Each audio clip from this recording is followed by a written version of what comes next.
2 Samuel 19. Then it was told to Joab, Behold, the king is weeping and mourns for Absalom. And the salvation that day was turned to mourning for all the people. For the people heard it said that day, The king is grieved for his son. So the people stole away to enter into the city that day, as people who are dishonored steal away when they flee in battle.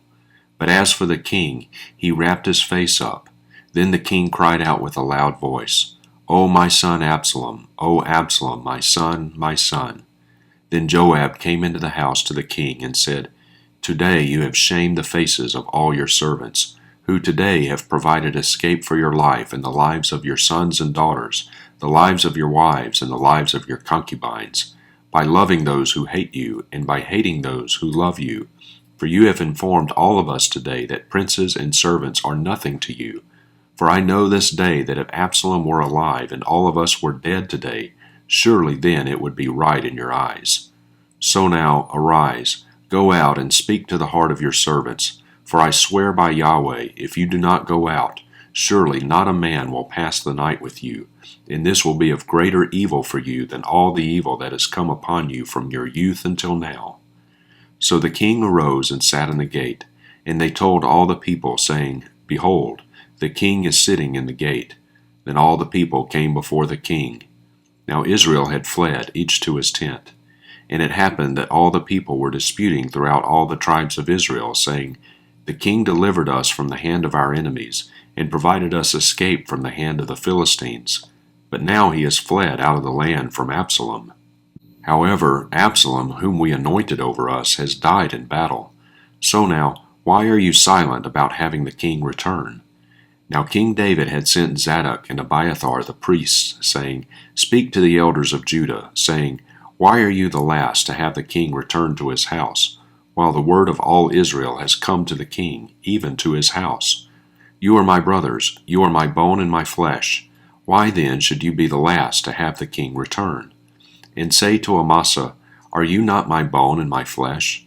May God do so to me and more also, if you will not be commander of the army before me continually in place of Joab. Thus he inclined the hearts of all the men of Judah as one man. So they sent word to the king, saying, Return, you and all your servants. The king then returned and came as far as the Jordan, and Judah came to Gilgal in order to go meet the king, to cause the king to pass over across the Jordan. Then Shimei, the son of Gera, the Benjamite who was from Bahurim, hurried and came down with the men of Judah to meet King David.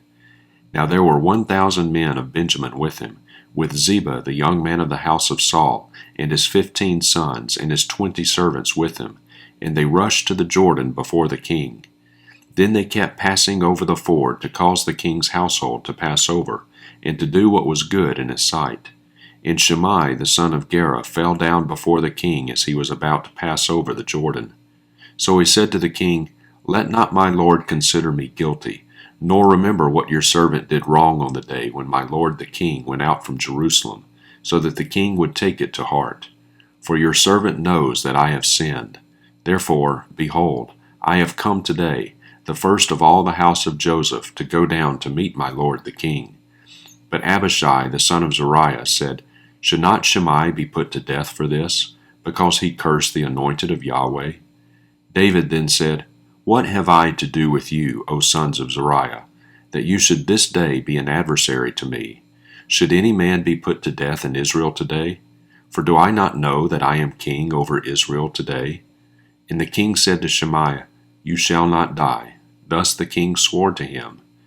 Now Mephibosheth, the son of Saul, had come down to meet the king, and he had not done anything for his feet, nor done anything for his mustache, nor washed his clothes, from the day the king departed until the day he came home in peace. Now it happened, when he came from Jerusalem to meet the king, that the king said to him, Why did you not go with me, Mephibosheth? So he answered, O my lord the king, my servant deceived me, for your servant said, I will saddle a donkey for myself, that I may ride on it and go with the king, because your servant is lame. Moreover, he has slandered your servant to my lord the king. But my lord the king is like the angel of God. Therefore do what is good in your sight. For all my father's household was nothing but men worthy of death before my lord the king.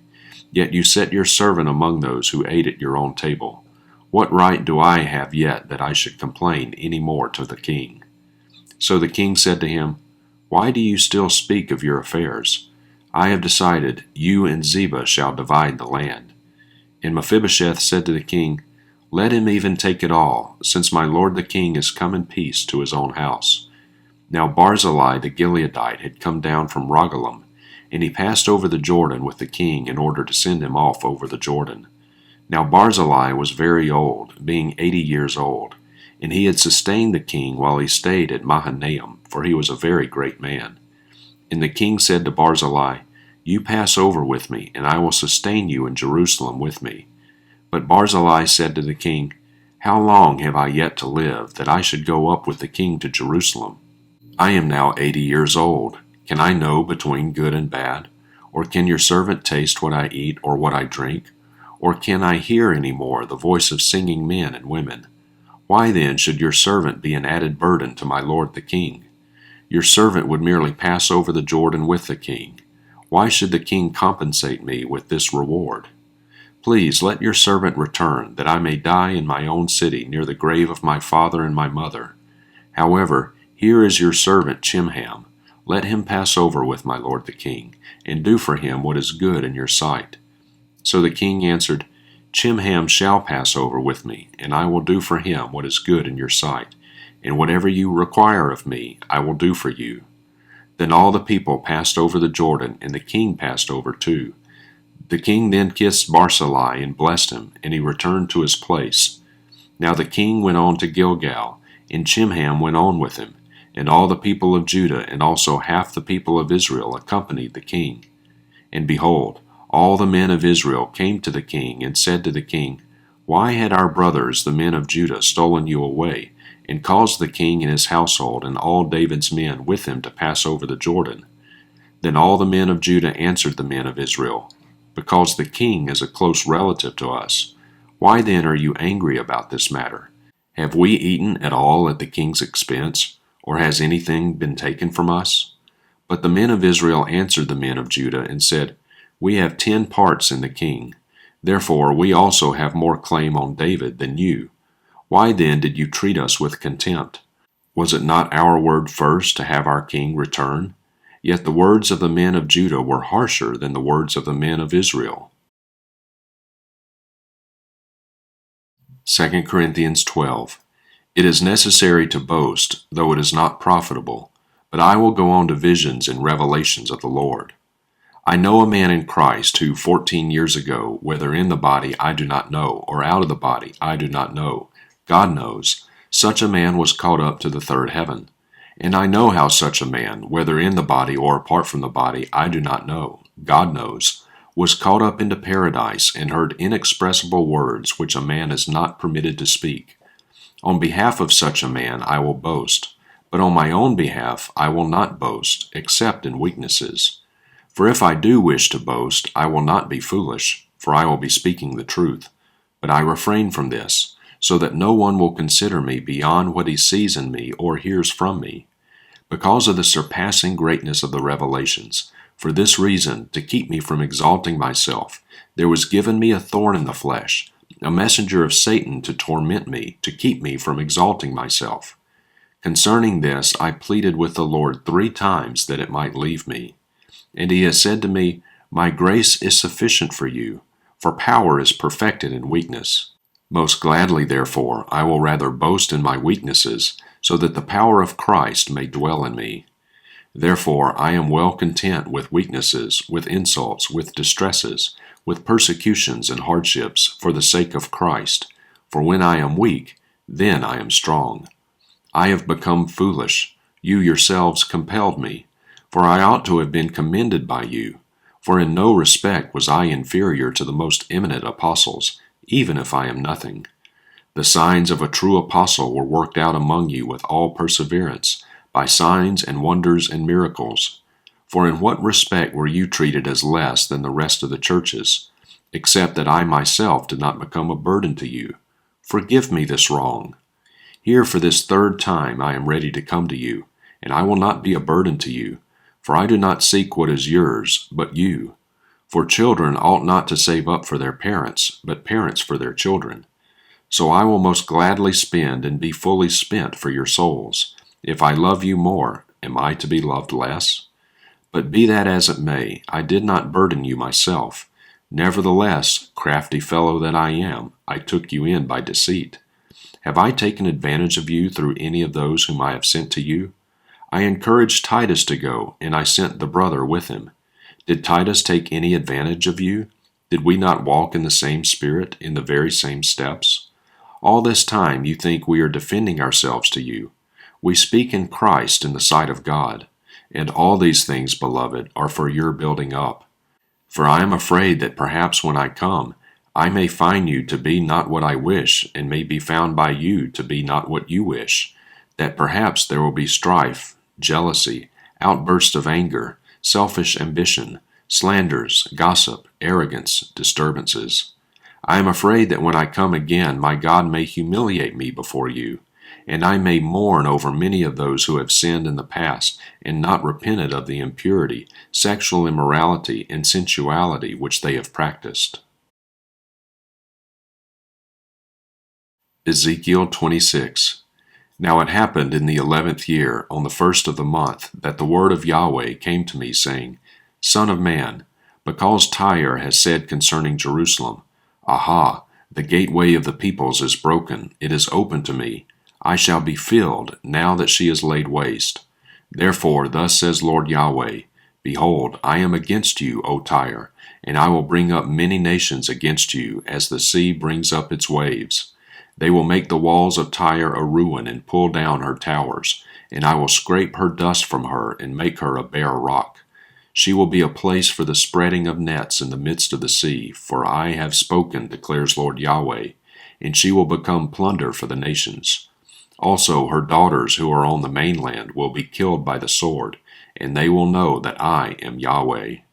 For thus says Lord Yahweh, Behold, I will bring upon Tyre from the north Nebuchadnezzar, king of Babylon, king of kings, with horses, chariots, horsemen, and an assembly, a great number of people.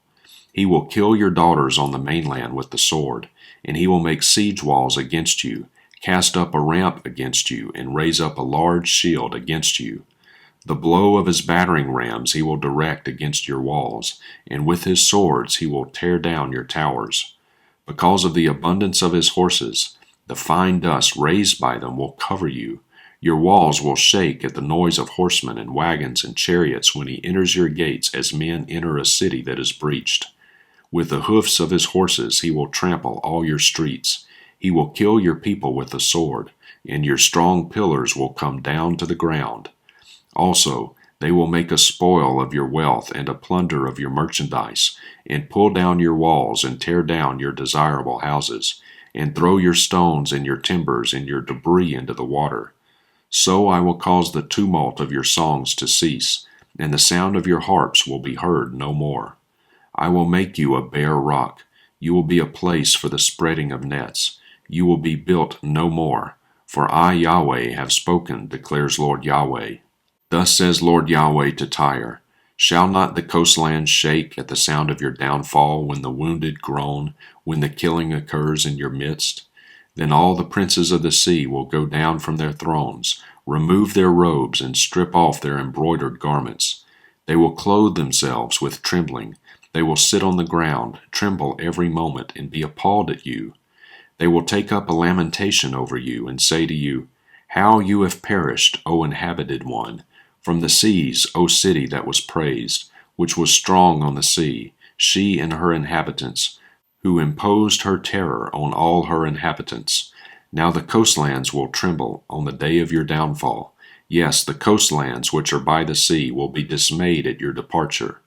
For thus says Lord Yahweh, When I make you a city laid waste, like the cities which are not inhabited, when I bring up the deep over you and the great waters cover you, then I will bring you down with those who go down to the pit, to the people of old, and I will make you inhabit the lower parts of the earth, like the ancient waste places, with those who go down to the pit, so that you will not be inhabited, but I will set glory in the land of the living. I will bring terrors on you, and you will be no more. Though you will be salt, You will never be found again, declares Lord Yahweh. Psalm 74, a maskil of Asaph. Why, O God, have you rejected us forever? Why does your anger smoke against the sheep of your pasture?